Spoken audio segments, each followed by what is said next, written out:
Welcome back और एक नए वीडियो में और एक नए टॉपिक के साथ। मैं हूं डॉक्टर देव और मैं हूं राजेश। फ्रेंड्स, आज की वीडियो का टाइटल है भारत का नाम लेकर भावुक हुआ इजराइल, पाकिस्तान सुन। तो हाँ, वो बात सही है। और देखो, अभी तो उसके जो राजदूत भारत में थे उनका भी वीडियो आया था। उसके अलावा उसका जो मतलब इजराइल के जो पीएम थे वो उसके फ्रेंड सर्कल में बात कर रहे थे, वो वाला वीडियो भी आया था और उसमें वो लिटरली रो रहे थे। हालांकि कोई भी बंदा वो रोने लगेगा, क्योंकि कोई भी पीएम हो या कोई भी देश का नागरिक हो ऐसी बेदर्दी वाली मौत देखना भी नहीं चाहता और खुद मतलब एक्सपीरियंस भी करना नहीं चाहेगा, क्योंकि इस तरह से बेदर्दगी हमास के जो आतंकी है उन लोगों ने कर दी है इजराइल के अंदर। और हालांकि इजराइल जो है बहुत ही स्ट्रांगली मतलब उसके सामने डट के खड़ा है, जवाब दे रहा है, अच्छे से जवाब दे रहा है और उसको बहुत सारे देशों का सपोर्ट भी मिला है। तो लोग कहते हैं ना, यदि आप सत्य के नजदीक होंगे ना तो आप भी एक सत्य बन जाओगे। तो ये बात सही साबित हो रही है कहीं ना कहीं इजराइल के साथ। हालांकि इजराइल इतना सही नहीं था, मैं पहले की बात कर रहा हूँ, क्योंकि 100 ईयर करीबन 100 साल, क्योंकि भारत जो आज़ाद हुआ 1947 में और 1948 में इजराइल बना, ठीक है, तब से और उसके पहले से इजराइल में ये इजराइल और युद्ध पैलेस्टाइन के बीच में हाँ, सब वो माहौल डेली का है। जैसे हमारे भारत और पाकिस्तान का डेली सीज फायर होता है ना, पाकिस्तान की ओर से डेली सीज फायर का उल्लंघन करते हैं, वैसा वाला पहले था, बट अब बहुत ही स्ट्रांग हो चुका है, ये पूरा युद्ध में कन्वर्ट हो चुका है। तो चलिए दोस्तों, पहले वीडियो देखते हैं। वीडियो देखने से पहले चैनल पे पहली बार आए और अब तक हमने सब्सक्राइब नहीं किया है चैनल को, तो प्लीज सब्सक्राइब कर दीजिए, हमें उससे और मोटिवेशन मिलता है और नए वीडियो आपके समक्ष लाते हुए। और वीडियो अच्छा लगे तो लाइक शेयर जरूर से कीजिए। चलिए वीडियो स्टार्ट करते हैं। It's very emotional also, the level of support that we got from the Prime Minister, who in the same day, in Saturday, when the full picture was not even there yet, among the first in the world.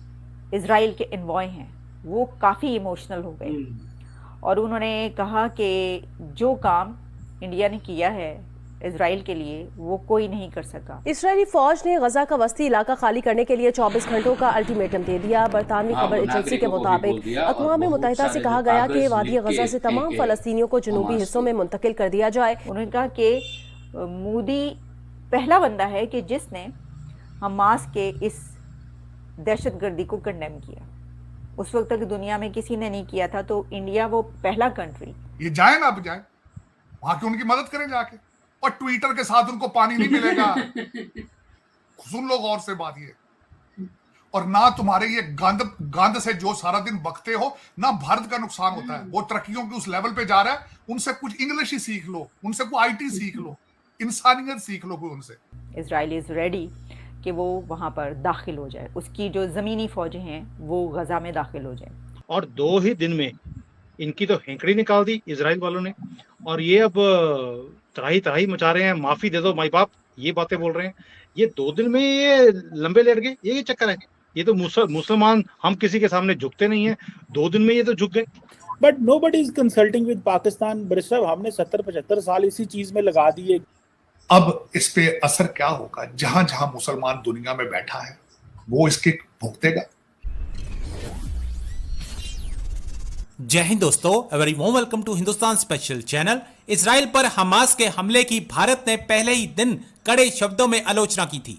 Prime minister Modi ने tweet कर इस मुश्किल घड़ी में Israel के साथ खड़े होने की बात कही थी। हमास के साथ युद्ध में भारत से मिले सपोर्ट से इजराइल भावुक हो गया है। वह इसके लिए भारत का आभार जताते हुए थक नहीं रहा। भारत में इजराइल के राजदूत नाओर गिलोन ने कहा है कि जैसा सपोर्ट उन्हें भारत से मिला है उसे इजरायली भूल नहीं पाएंगे। प्राइम मिनिस्टर नरेंद्र मोदी का जिक्र करते हुए गिलोन बोले कि वह हमले की आलोचना करने वाले पहले वर्ल्ड लीडर्स थे। शनिवार को जिस दिन इजराइल पर हमला हुआ था, प्राइम मिनिस्टर मोदी ने उसी दिन खुले शब्दों में इसकी निंदा की थी। गिलोन ने कहा कि भारत और इजराइल की नजदीकियां शब्दों में बयान नहीं की जा सकती। हमास के साथ युद्ध में भारत का सपोर्ट पाकर इजराइल गदगद है। गिलोन ने कहा कि इस तरह का व्यापक और मजबूत समर्थन उनके लिए अभूतपूर्व है। भारत और इजराइल के बीच नजदीकियों को शब्दों में बयान नहीं किया जा सकता। इजराइल के एनवॉय हैं, वो काफ़ी इमोशनल हो गए और उन्होंने कहा कि जो काम इंडिया ने किया है इजराइल के लिए वो कोई नहीं कर सका। और उन्होंने कहा कि इंडिया के प्राइम मिनिस्टर नरेंद्र मोदी की तरफ से उस वक्त हमास को कंडेम किया गया जिस वक्त किसी ने भी नहीं किया था, ये कदम उठाया था। उन्होंने कहा कि मोदी पहला बंदा है कि जिसने हमास के इस दहशतगर्दी को कंडेम किया। उस वक्त तक दुनिया में किसी ने नहीं किया था, तो इंडिया वो पहला कंट्री, फर्स्ट कंट्री बन गया है कि जिसने हमास की दहशतगर्दी को कंडेम किया, जो उस वक्त हमास ने हमला किया था इजराइल पर। और उसके बाद फिर उन्होंने कहा कि उसके बाद फिर उन्होंने कॉल भी की, टेलीफोन भी किया, और उसके ऊपर उन्होंने कहा कि जो इंडिया का सोशल मीडिया है उसकी बड़ी तारीफ़ की उन्होंने। और उन्होंने कहा कि इंडिया का सोशल मीडिया इतना अमेजिंग उनको नज़र आ रहा है, और जो एम्बेसी की तरफ से भी ट्वीट्स आ रही हैं, तो ऐसा लगता है कि वो अगर एक वॉलंटरली जो लोग काम करना चाहते हैं इंडिया की तरफ से, उनकी एक अलग ही IDF, उनकी फ़ौज जो है बन सकती है, वो बना सकते हैं। बड़ी तफसीली उन्होंने गुफ्तगू की है, और इस पे जो है वो पता चल रहा है कि वो मज़ीद दोनों करीब आ गए। थोड़ा सा मैं आपको सुनवाई देती हूँ उनकी बात। The level of support that we got from the Prime Minister, who in the same day, in Saturday, when the full picture was not even there yet, among the first in the world, came out and tweeted a very clear condemnation and support to Israel. उन्होंने कहा कि जिस वक्त अभी किसी ने भी नहीं कहा था, पहला बंदा जो निकला है और उसने कहा है वो नरेंद्र मोदी थे, और उसमें बहुत इमोशनल हो गए वो। We will not forget that. That is very, very important. And then after speaking to Prime Minister Netanyahu, Prime Minister Modi ji had another very strong tweet. तो वो कह रहे हैं कि हम इसको कभी भी नहीं भूलेंगे। इसमें उन्होंने काफ़ी और भी इसकी डिटेल्स आ रही हैं उसकी, तो उसमें ये है कि अब हम ये देख रहे हैं कि वाकई ऐसा हुआ है कि इंडिया पहला कंट्री बन गया है कि जो इज़राइल के साथ खड़ा हुआ। अच्छा, जहाँ ये है वहीं पर इंडिया के प्राइम मिनिस्टर की तरफ से दो स्टेटमेंट्स में बड़ी अहम है जो सामने आ रही हैं। एक तो उन्होंने जो G20 के पार्लियामेंटेरियंस का जो G20 का वो है स्पीकर्स की, उनके उस पर जो है वो एक खिताब कर रहे थे और उन्होंने स्पीच की, तो उन्होंने 2001 की बात की। 2001 में आपको पता है, यानी उन्होंने मुंबई पर होने वाले हमले और जो दहशतगर्दी वहाँ पर होती है उसके पर बात की। और इससे ये भी पता चलता है कि जो भारत उसके साथ खड़ा है इज़राइल के साथ, इसकी वजह ये है कि जिस तरीके से हमास ने बॉर्डर क्रॉस करके वहाँ पर जाके उनके दहशतगर्दी की है, तो इंडिया ये समझता है कि उसके साथ ऐसी दहशतगर्दी जो है वो होती रही है। इस बिना पर जो बात ये कही जा रही है कि क्या इंडिया मीडिएशन करवाएगा, क्या इंडिया बढ़ेगा इसमें रुकवाने में, तो इंडिया का जो स्टैंड है वो तो इस ऐसी दहशतगर्दी के खिलाफ है ना, तो वो कैसे आगे बढ़ के ये कहेगा नहीं चलो इनको माफ कर दो। मैं वो सुबह शाम चेंज करने वाला नहीं। मैं जुल्म और टेररिज्म और गंद और करप्शन के खिलाफ बोलता रहूंगा सारी जिंदगी, और अमन और प्यार का पैगाम देता रहूंगा। यही मैंने सारी जिंदगी सीखा। इनको करने से कोई फर्क नहीं पड़ता। उसकी वजह यह है, ये वही है जिन्होंने तालिबान के जश्न मनाए थे, अब ये फलस्तीन के मेरा क्वेश्चन है इनके साथ, 1000 हमास का टेररिस्ट था जिन्होंने अंदर घुस के सारी जंग शुरू की है। अब 2 मिलियन लोग हैं। एक तरफ इनका बरादर इस्लामी मुल्क है मिस्र, उसने अपने बॉर्डर बंद कर दिए, वो इनको अंदर नहीं घुसने दे रहा। इजराइल ने पानी भी काट दिया, बिजली भी काट दिया, फूड भी बंद कर दिए। ये जो आपके ये जो लौंडे लपाड़े ये फिर रहे हैं, ये जो बिगड़े हुए घरों की औलाद है, ये जाए ना, अब जाए वहां की उनकी मदद करें जाके। और ट्विटर के साथ उनको पानी नहीं मिलेगा, सुन लो गौर से बात। और ना तुम्हारे ये गंद से जो सारा दिन बकते हो, ना भारत का नुकसान होता है। वो तरक्कियों के उस लेवल पे जा रहा है, उनसे कुछ इंग्लिश ही सीख लो, उनसे कोई IT सीख लो, इंसानियत सीख लो कोई उनसे, चले। लेकिन उसमें आरजू आज की जो मैं बात में जो कुछ चंद बातें आपको बताना चाह रहा था जो रिसेंट अभी चल रही है। टोनी ब्लिंकन साहब इजराइल पहुंच चुके हैं। अभी थोड़ी देर पहले वो नेतन्याहू साहब के साथ अपनी प्रेस कॉन्फ्रेंस कर रहे थे। इनको ये बताने जा रहा हूं, दुनिया की वाहिद सुपर पावर का जो secretary of state Tony Blinken है वो भी जीव है। और अमेरिका ने अपने 2 शिप कैरियर, जो कि दुनिया का अभी तक उसकी टक्कर के शिप कैरियर नहीं बने, एक का नाम जेरड फोल्ड है, दूसरे का नाम आइजनहावर है, अगलों ने लाके खड़ा कर दिया वहां पे। और इनको ये नहीं पता ये हमास ने शरारत जो की है ये किस बेस पे की है। ये तो समझते ना, ये सारी गेम चल रही है चाइना, रशिया और अमेरिका की।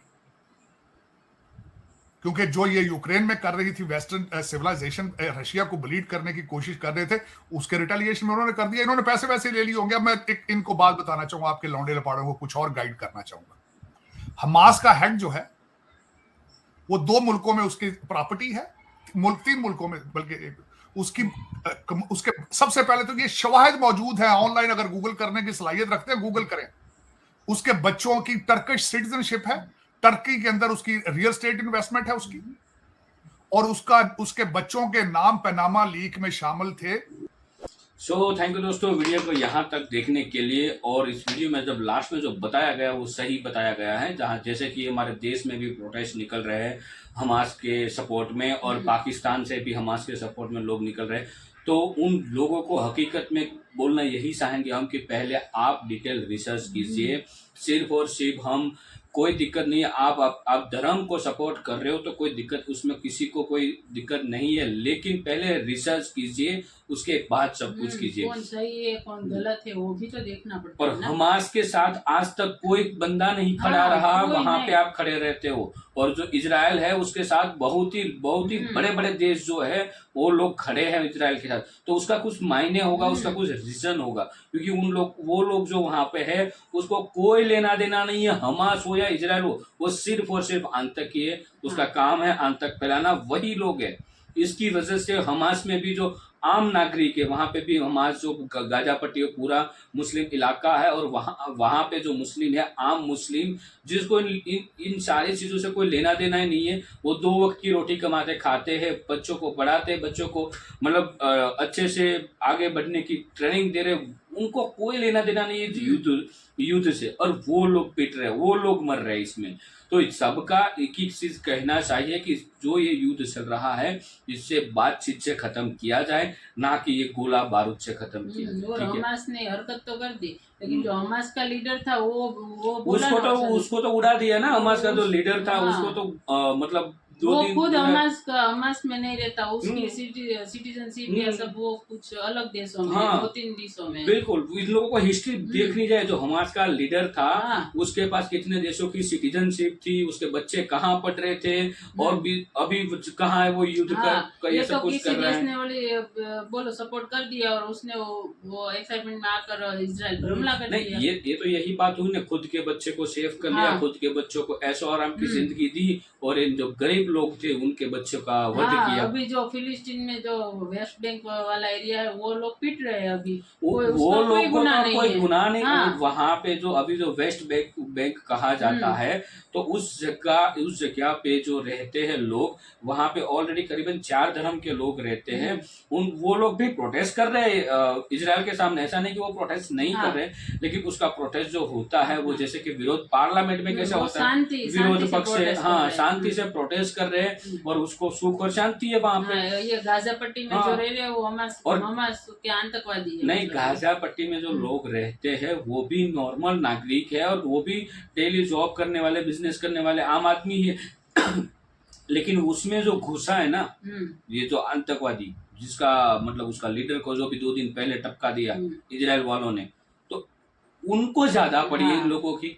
तो उन लोगों को विरोध करना चाहिए कि भाई तू हमारी सुख शांति मत मिटा, तू तेरा खुद का तेरे बच्चा है ना बाहर, उसको संभाल ले। खुद का बच्चा सिटीजनशिप है। बिल्कुल, जैसे पाकिस्तान नहीं करता, पाकिस्तान में वहां पे भी आम आदमी और नागरिक आम लोग रहते, आवाम जो है, जो खेती करते, फार्मर है, जो गाँव में रहते, उसको इन सारी चीजों से कोई लेना देना नहीं है, लेकिन वो भी आतंकियों को पाल रहे हैं ना, उसकी वजह से जिंदगी किसकी बर्बाद हुई, सबकी बर्बाद होती है ना। पाकिस्तान ने आतंकी को पाला, उसमें ऐसा नहीं है सिर्फ पाकिस्तान के आतंकी, बहुत सारे देशों के आतंकी जो थे, वो दुश्मन जो थे, उसको संभाल के जो पाकिस्तान ने रखा था, उसका खामियाजा किसने भुगता? उन लोगों ने नहीं भुगता, वो तो उसको तो अभी कुछ दिन पहले जो 4-5 आतंकी को टपका दिया, ठीक है, तो वो तो चले गए, लेकिन दुख दर्द ये जो बेकसूर लोग है ना, उसको भुगतना पड़ेगा, और कहीं पीढ़ियों तक। ऐसा नहीं है कि सब यही टाइम पे, और पीढ़ी तक, क्योंकि पूरा डूब गया है पाकिस्तान। तो ऐसी हालत होती है, और जब भी कहीं पे भी युद्ध होता है ना, तो तुरंत आप पाकिस्तान आप अपनी जो टांग अड़ाने जाते हो ना बीच में घुसेड़ने, वो मत घुसेड़ो, पहले रिसर्च करो और सही क्या है उसको देखो। इतने सारे बड़े बड़े देश और बड़े बड़े लीडरों ने सपोर्ट किया। हमारे नरेंद्र मोदी जी ने सबसे पहले इजराइल का साथ दिया, मतलब कि ये आतंक जिस देश में हो वहाँ पे आतंकी का साथ कभी ना, हमें भी हम भी चाहते हैं कि वहाँ पे जो नॉर्मल बच्चे हैं, बूढ़े हैं, उन लोगों जिसका कोई इन चीज़ों से लेना देना नहीं, उसकी जो जाने जा रही है, वो फिर वहाँ पे मुस्लिम हो या कोई और धर्म का हो, तो वो हमारे लिए भी मतलब दर्द होता है, क्योंकि कोई भी उसमें धर्म नहीं देखा जाता। लेकिन ये जो आतंकी होते हैं ना, उसका कोई धर्म नहीं होता, उसमें लूटे जाते हैं सब। यही मैं बोलता हूँ और इस वीडियो को यहाँ पे समाप्त करता हूँ। वीडियो से फिलहाल आपसे विदाई लेते हैं, मिलते हैं और एक नए वीडियो में आपके साथ। टिल देन, जय हिंद, जय भारत।